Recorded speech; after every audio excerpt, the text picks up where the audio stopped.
अजीब मुसीबत में डाल दिया लोगों को हमने।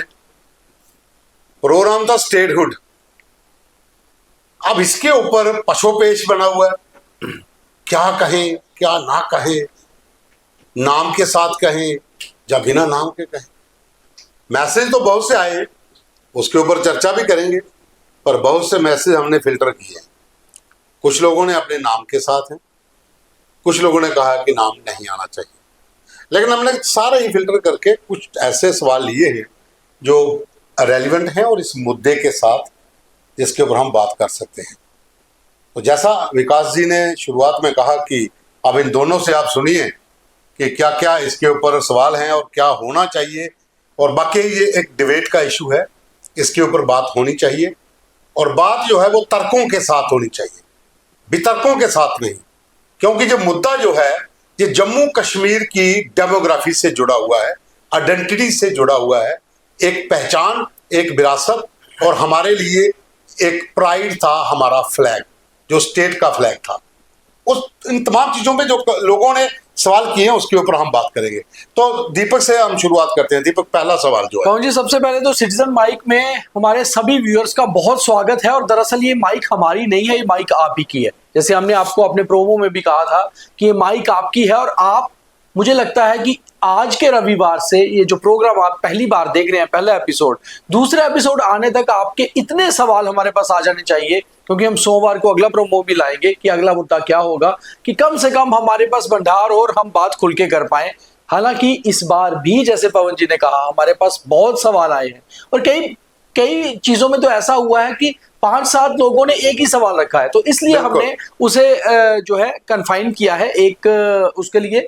बहुत सारे लोगों ने कहा है हमारा नाम मत बताइए, मगर बात यही है, सरकार में बैठे हुए बड़े आला अधिकारी, बड़े नेता, लेफ्टिनेंट गवर्नर साहब, मुख्यमंत्री जी अगर हमारी बात सुन रहे हैं इस प्रोग्राम के जरिए, तो ये मान के चलिए कि जम्मू कश्मीर की जनता हमारी आवाज के जरिए आपके तक पहुंच रही है, और हम जो भी कहेंगे दरअसल सच कहेंगे, जो हमने अपने पास सवाल आए हैं। तो सबसे पहला सवाल प्रवीण सिंह है, जम्मू के सांबा जिले के बीरपुर इलाके से। उनका सवाल बहुत ही जेन्युइन सा है, जो बहुत सारे लोगों का है। करीबन 5-6 लोगों ने यही सवाल हमारे पास भेजा था व्हाट्सएप के जरिए। उन्होंने कहा कि बेरोजगारी, खनन माफिया और कई किस्म के माफिया, शराब माफिया, ये सारे माफिया शायद स्टेटहुड होता तो कंट्रोल हो सकते थे। ऐसी बात नहीं है।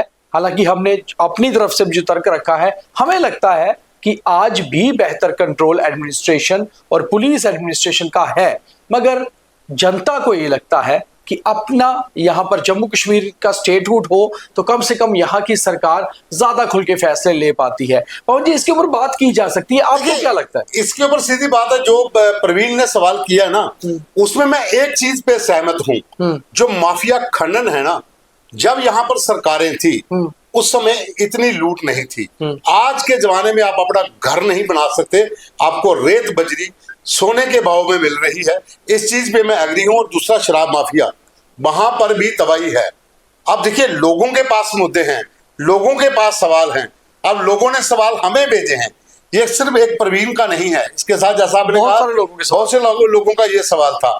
हम उनकी बात सरकार तक रख रहे हैं, हम उनके बीच में माध्यम हैं, और ये सरकार को सोचना चाहिए कि अगर लोग इस तरह के सवाल उठा रहे हैं तो कहीं ना कहीं आपकी भी जिम्मेवारी तय है। ये सवाल कहीं ना कहीं समाज में है जो हम आपके सामने लेकर आ रहे हैं। ऐसा नहीं है कि ये सवाल समाज में नहीं है, मगर हमने उस समाज को एक प्लेटफॉर्म दिया है सिटीजन माइक नाम से, जहां पर हम पत्रकार नहीं, दरअसल हम वही जम्मू कश्मीर के नागरिक और जनता है जो ये सवाल पूछती है। जुबान हमारी है, आवाज हमारी है, इस आवाज के बीच में जो शब्द हैं वो दरअसल जम्मू कश्मीर के नागरिकों के हैं, जनता के हैं। और पवन जी, इसमें ये जो सवाल आया था बेरोजगारी का, खनन माफिया, शराब माफिया, इसमें बहुत सारे युवाओं ने हमें क्वेश्चन किया था।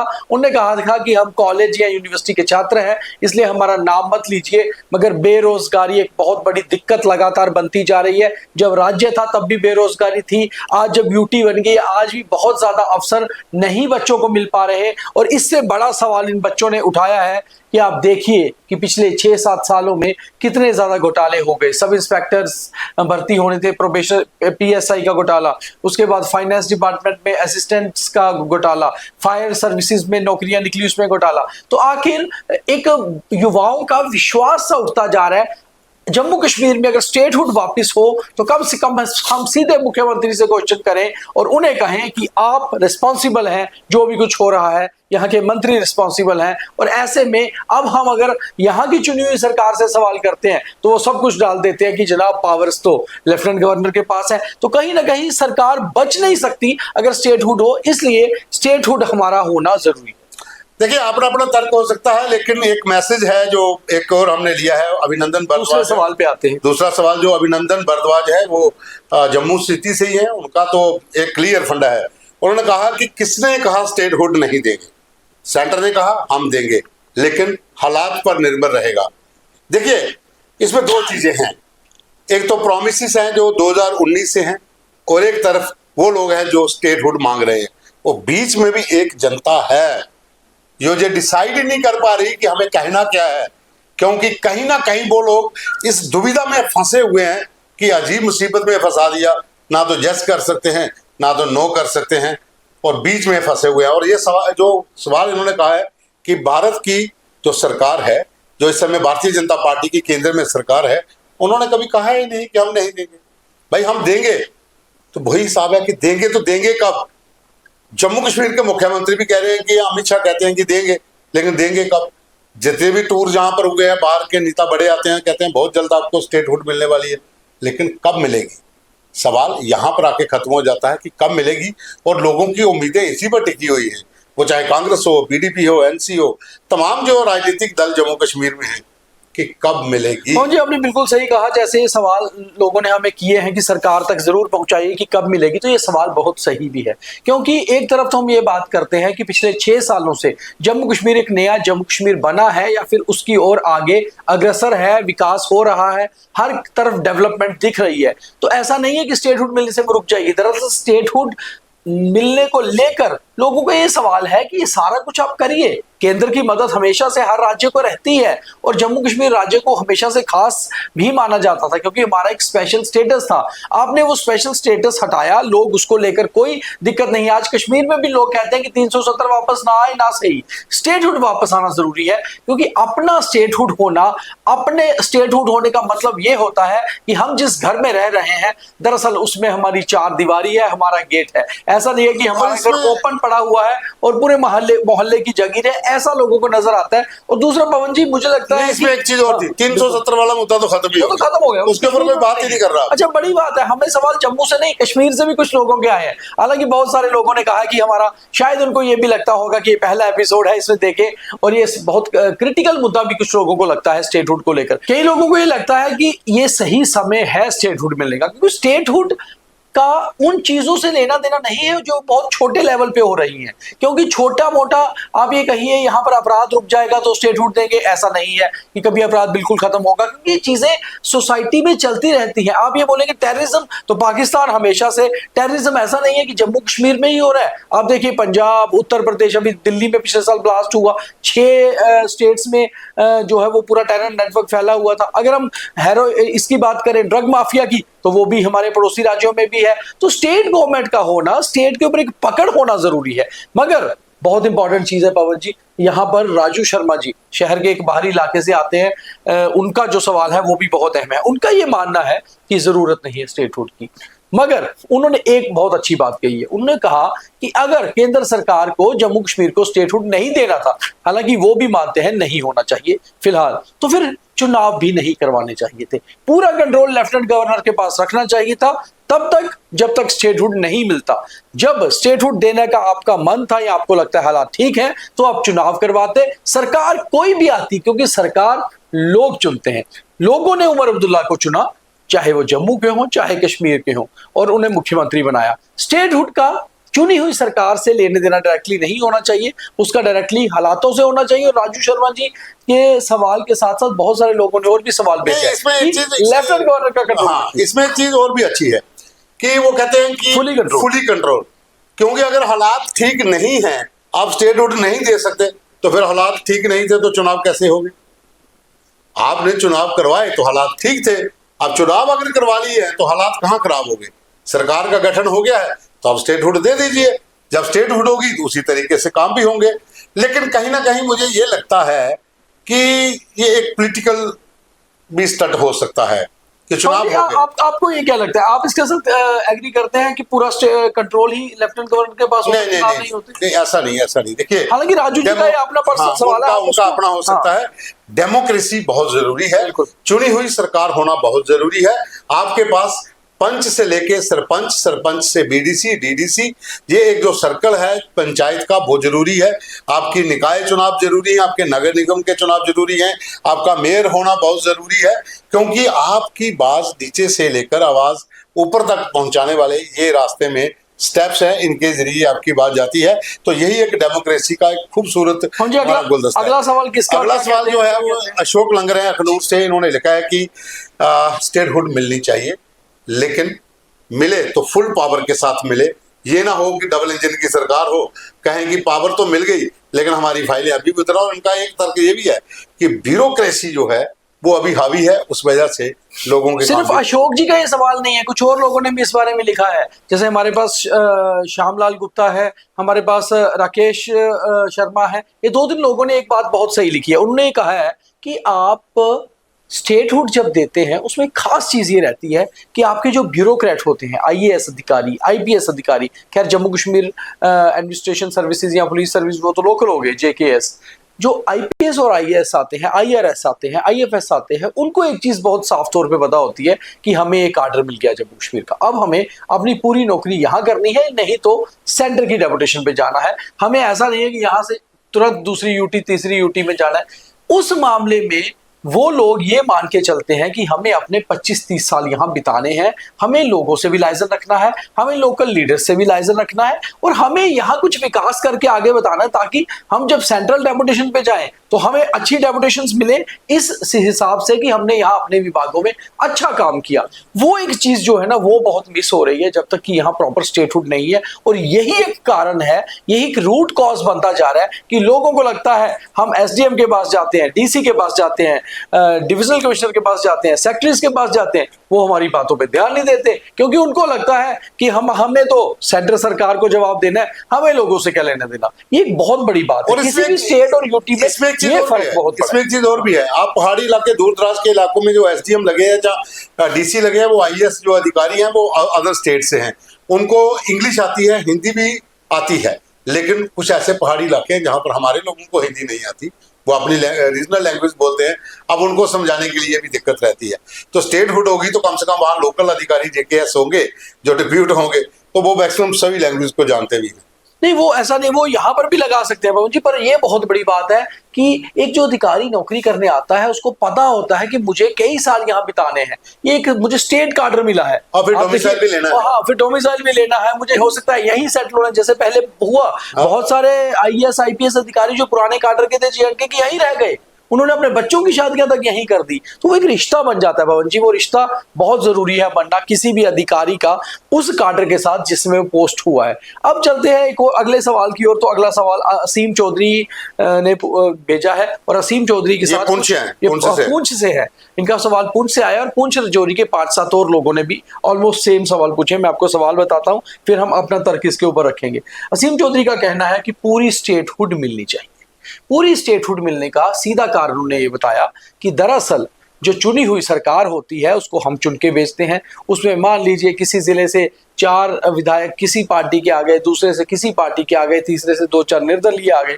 अब वो जब मिलकर विधानसभा पहुंचते हैं और विधानसभा के अंदर किसी बात को लेकर अपनी बात रखते हैं तो ऑपोजिशन भी जो है स्ट्रांग होती है। उन्होंने बड़ी अच्छी बात बोली असीम चौधरी साहब ने कि ये बीजेपी के विधायकों से पूछ के मन के अंदर उनके भी यही सवाल होगा कि स्टेटहुड पूरा आए, क्योंकि ऐसे में हमारे जम्मू कश्मीर यूटी का एक विधायक और उत्तर प्रदेश या पंजाब का एक विधायक यहां से ज्यादा स्ट्रांग है, क्योंकि जब Jammu Kashmir full fledge state हुआ करती थी तो एक एमएलए का जो एक प्रोटोकॉल था वो ऑलमोस्ट डीजी और चीफ सेक्रेटरी के लेवल का होता है, कई बार उनके ऊपर भी अगर वो मिनिस्टर हो तो। मगर यहां पर अब वो प्रोटोकॉल नहीं है, इसलिए एक एमएलए की वो पावर्स नहीं है, वो कहने की ऑथेंटिसिटी नहीं है जो होनी चाहिए। तो अल्टीमेटली जितने भी चुने हुए नुमाइंदे हैं वो चाहते हैं कि स्टेटहुड मिले, और हमने उनको अगर चुन के भेजा है तो दरअसल वो हमारी ही आवाज है। इसलिए स्टेटहुड मिलना पुंछ से लेकर लखनपुर तक और आरएसपुरा से बनिहाल तक ही नहीं, बल्कि उड़ी तक,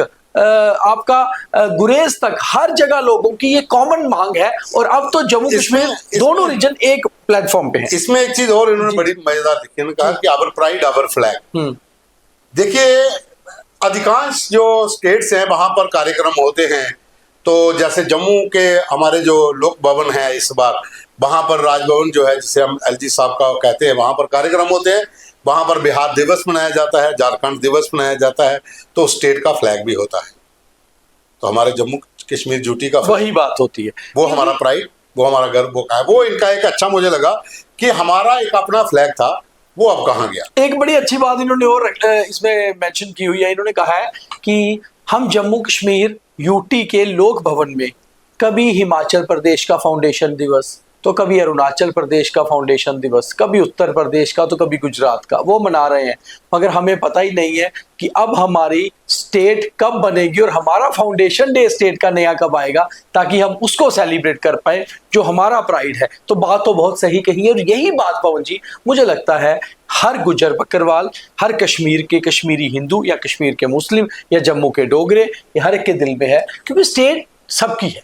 आखिरी सवाल है और ये बहुत ही इंटरेस्टिंग है, और मुझे लगता है कि इसके ऊपर एक अलग से बहस हो सकती है, इसके ऊपर एक बड़ी डिबेट हो सकती है, क्योंकि ये हिट करता है उन लोगों को जो है तो जम्मू कश्मीर के लेकिन रहते बाहर हैं, जिन्हें हम अगर इंग्लिश में कहें NRJ, नॉन रेजिडेंट ऑफ जम्यूटीज, NRJ वो लोग हैं। ये है विजेंद्र शर्मा है, दिल्ली में रहते हैं। इनका है कि भाई डोमिसाइल का चक्कर बना हुआ है तो हम जम्मू कश्मीर के, जब से ड्यूटी बनी है हमारे लिए नई मुसीबत है डोमिसाइल। हमारे बच्चे जहाँ पढ़े, अब हम बाहर हैं, यहाँ पर आकर किसी एक्टिविटी में हिस्सा लेना हो तो हमें ये कह दिया जाता है कि आपकी तो स्कूलिंग ही बाहर से हुई है, आपने तो यहाँ रहे ही नहीं, तो आपको डोमिसाइल भी नहीं मिल सकता। अच्छा पवन जी, ये बहुत इंपॉर्टेंट पॉइंट है। इसमें सबसे बड़ी बात यह है, ये वो लोग हैं जो जम्मू कश्मीर के बहुत प्राउडफुल बशिंदे हैं, क्योंकि हम महाराजा की स्टेट से आते हैं, हमारे पास स्टेट सब्जेक्ट्स थे।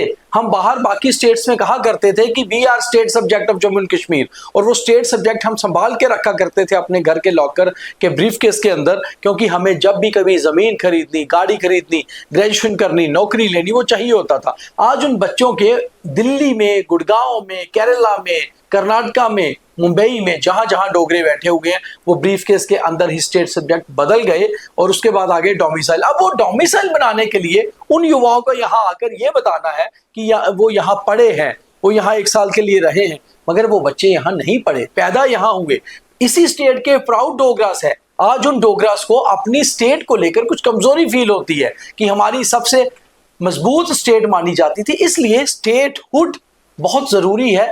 बाहर रहने वाले जितने भी बाशिंदे जम्मू कश्मीर के हैं, हमारी उनसे इस प्रोग्राम के शुरू करने से पहले 1 हफ्ते में बहुत लोगों से हमने पूछा, क्योंकि हम चाहते थे उनका भी योगदान बीच में रहे। और शायद आपको आगे आगे जब सिटीजन माइक आगे बढ़े तो सिर्फ जम्मू कश्मीर के सिटीजन जम्मू कश्मीर से बैठ के नहीं, बल्कि Australia, UK, US, Nigeria, Africa, हर जगह से जो डोगरास हैं वो आपको मैसेज भेजें और हम सरकार तक पहुंचाएं, और शायद ये प्रोग्राम इतना बड़ा हो जाए कि जो सही भूमिका होती है एक मीडिया हाउस की, bridge between government and public, शायद वही बन के सामने आए, क्योंकि we are part of public and we are voice is for government.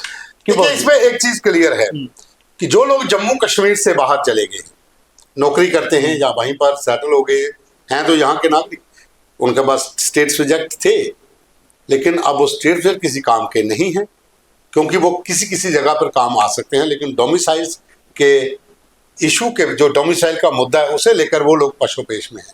और ये सवाल भी वाजिब है, और इसके ऊपर सरकार को भी सोचना चाहिए। जो भी सर्टिफिकेट्स बन रहे हैं, चाहे बॉर्डर सर्टिफिकेट्स हो, उसमें भी ये दिक्कत आ रही है। कि एक आर्मी का कर्नल जो एक बॉर्डर के गांव का रहने वाला है, उसने पूरी उम्र सर्विस बाहर की है, उसके बच्चों की पढ़ाई स्कूलों में हुई है, बाहर के आर्मी स्कूलों में हुई है। जब वो 12th करने के बाद किसी और पोस्ट के लिए अप्लाई करता है जम्मू कश्मीर में, तो बॉर्डर सर्टिफिकेट लगाना है, वो नहीं मिलता है। कहते हैं आपने यहाँ पे तो पढ़ाई की ही नहीं। ये दिक्कतें जो हैं ये ड्यूटी बनने के बाद ज़्यादा सामने आ रही हैं, और इसलिए हर कोई आवाज़ यही उठा रहा है, जो सवाल आ रहे हैं कि हमें रिस्पेक्टफुली वो दर्जा दे दीजिए, हमारी जम्मू कश्मीर का स्टेट दे दीजिए वापस, जो पहले हुआ करती थी। लेकिन ये तो गेंद अब केंद्र के पाले में है, देनी तो उन्होंने है। लेकिन फिर भी हम जो है इस टॉपिक के ऊपर एक बार फिर भी बात करेंगे। लेकिन आज का मुद्दा यही था, स्टेटहुड। इसे लेकर जो लोगों के सवाल थे वो मुझे एक बात मैं मुझे रखना चाहूंगा बीच में, एक बड़ी इंपॉर्टेंट बात है। जितने भी व्यूअर्स हमें देख रहे हैं, मुझे पता है वो कमेंट करेंगे, शेयर करेंगे, मगर मैं चाहता हूं जो अधिकारी हमें देखें, जो विधायक हमें देखें, जो सांसद हमें देखें, जो मंत्री हमें देखें, मुझे पता है वो लाइक या शेयर नहीं करते हैं ड्यू टू सम रीजंस, मगर जनता की आवाज, सिटीजन माइक को लेकर स्टेटहुड की बात जरूर वहां तक पहुंचाएं जहां से फैसले होंगे। तो साथियों, प्रोग्राम समाप्ति की ओर है, लेकिन इसमें एक चीज आपको क्लियर कर दें, हम एक माध्यम हैं। आप जो सवाल करेंगे हम उस पर चर्चा करेंगे। हम ये सवाल सरकार तक अपने जरिए पहुंचा रहे हैं। फैसला देना, फैसला लेना हमारे हाथ में नहीं है। हम सिर्फ एक माध्यम हैं, और उम्मीद करते हैं कि आप हमें इसी तरह के सवाल, जो अन्य हमारे एपिसोड्स होंगे इस शो के, उसमें आप हमें कमेंट्स करेंगे, लाइक करेंगे, शेयर करेंगे। और जैसा दीपक ने कहा कि कुछ लोग जो हैं शायद ना करें, तो वो किसी से करवा देना भाई। तो मिलते हैं एक और एपिसोड जो नेक्स्ट संडे होगा। धन्यवाद।